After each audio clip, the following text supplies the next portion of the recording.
पृथ्वी के खत्म होने के 300 साल बाद जब यहाँ बचे हुए लोग रहने के लिए आते हैं तो उनके साथ क्या होता है, आइए जानते हैं। स्टोरी की शुरुआत होती है और हमें पता चलता है कि इंसानों की वजह से धरती रहने लायक नहीं बची। क्लाइमेट चेंज हुए, धरती तबाह हुई और कई लोग मारे गए। बस कुछ ही अमीर लोग थे जिन्होंने धरती छोड़ दी और दूसरे प्लेनेट पर जा बसे, जिसका नाम था केपलर। पर वहाँ की हैवी रेडिएशन की वजह से यहाँ पर रहने वाले लोग इनफर्टाइल हो चुके थे, यानी उनकी जनसंख्या अब आगे नहीं बढ़ सकती थी। 300 साल दूसरे प्लैनेट पर रहने के बाद ये डिसाइड करते हैं कि ये पृथ्वी पर वापस जाएंगे और चेक करेंगे कि वहाँ पर जीवन संभव है या नहीं। इसी सिलसिले में वो एक प्रोजेक्ट स्टार्ट करते हैं जिसका नाम होता है यूलिसिस 1। ये एक तरह का स्पेस शटल होता है जिसके जरिए कुछ लोगों को धरती पर भेजा जाता है, पर वो वहां जाने के बाद केपलर वालों से कांटेक्ट नहीं बना पाते और फिर कई सालों तक गायब हो जाते हैं। और जवाब ना मिलने के बाद मिशन 2 लॉन्च किया जाता है और फिर उन्हें धरती पर भेज दिया जाता है, जिसमें 3 साइंटिस्ट मौजूद थे, प्लेन, केक और टकर। जब इनका स्पेस शटल धरती पर लैंड कर रहा होता है तभी वो क्रैश होकर पानी में गिर जाता है, जिसकी वजह से प्लेन मारा जाता है। केक की हालत तो ठीक थी, पर टकर की एक टांग टूट जाती है और इनकी हालत भी काफी खराब थी। साथ ही केपलर से इनका कांटेक्ट भी टूट चुका था। किसी तरह ये दोनों खुद को संभालते हैं। प्लेट यहाँ की एटमॉस्फेयर को चेक करती है जो कि नॉर्मल था, और थोड़ी सी आगे बढ़ते ही उसे एक जेलीफिश नजर आती है।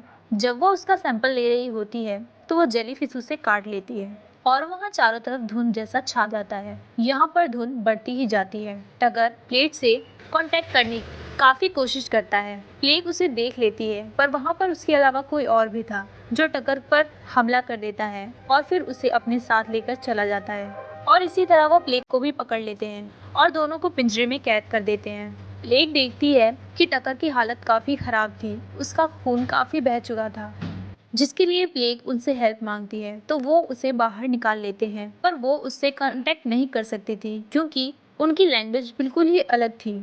प्लेग को तो कुछ समझ नहीं आ रहा था कि तभी उनके ग्रुप में एक नाविक नाम की लेडी होती है जो उसकी हेल्प करती है क्योंकि उसको उसकी भाषा समझ आ रही थी। वो उसे फर्स्ट एड तो दे देती है, पर शर्त रखती है कि पहले तुम्हें हमारे आदमी का इलाज करना होगा। प्लेग उसकी बात मान लेती है और फिर टकर के पास वापस चली जाती है और उसका इलाज करती है। साथ ही वो बताती है कि यहाँ पर मैंने बच्चों को भी देखा है, यानी कि यहाँ पर जनसंख्या आगे बढ़ाई जा सकती है। ये सुनकर टकर खुश होता है और वो बताता है कि मेरा खून बहुत ज्यादा बह चुका है और मैं नहीं चाहता कि मैं तुम पर बोझ बनूं, इसलिए वो एक दवाई खा लेता है जिससे उसकी मौत हो जाती है।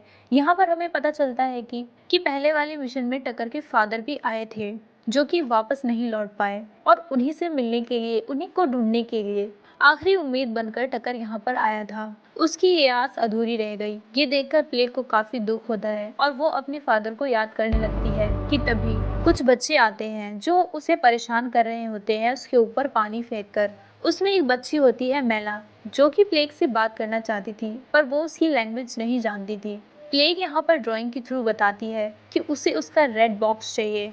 वो उसकी बात सुनते कि तभी लोगों की चीखने की आवाजें आने लग जाती हैं। सारे बच्चे डर कर उसके पास आ जाते हैं और उसके शेल्टर में छुप जाते हैं। प्लेग बाहर देखती है कि कुछ लोग उन पर हमला कर रहे हैं और उन्हें मार रहे हैं। कुछ देर बाद मामला शांत हो जाता है। नाविका आती है और सारे बच्चों को बाहर निकलने को कहती है। साथ ही वो अपनी बेटी मैला को ढूंढ रही होती है जो कहीं पर नजर नहीं आती, तो वो बहुत ज्यादा परेशान हो जाती है। काफी ढूंढने के बाद भी वो उसकी बेटी को ढूंढ नहीं पाती क्योंकि जिन लोगों ने इन पर हमला किया था वो उसे साथ में लेके चले गए। नार्विका अपनी बेटी को वापस लाने के लिए उन लोगों के पीछे जाती है। प्लेग भी उसका साथ नहीं छोड़ती। थोड़ी दूर जाने के बाद उन लोगों को वो लोग नजर आ जाते हैं जो सबको बोट में बिठा रहे थे। नार्विका से ये सब देखा नहीं जाता और वो गन फायर कर देती है।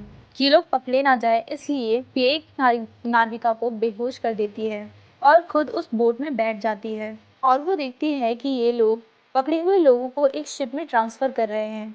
यहाँ पर प्लेग किसी तरह पकड़ी जाती है और फिर उससे ग्लिप्सन से मिलवाया जाता है। ग्लिप्सन उसे बताता है कि वो मिशन 1 में यहाँ पर आया था और वो उसके फादर को अच्छे से जानता है। वो उसको भी जानता है क्योंकि वो उस वक्त छोटी थी।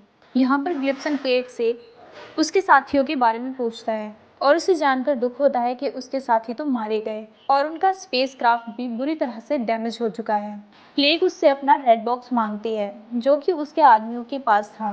ग्लिम्पस प्लेग को उसके फादर के बारे में बताता है जिसे मर्च ने मार दिया, इसलिए वो कैपलर से कभी भी कांटेक्ट नहीं कर पाए।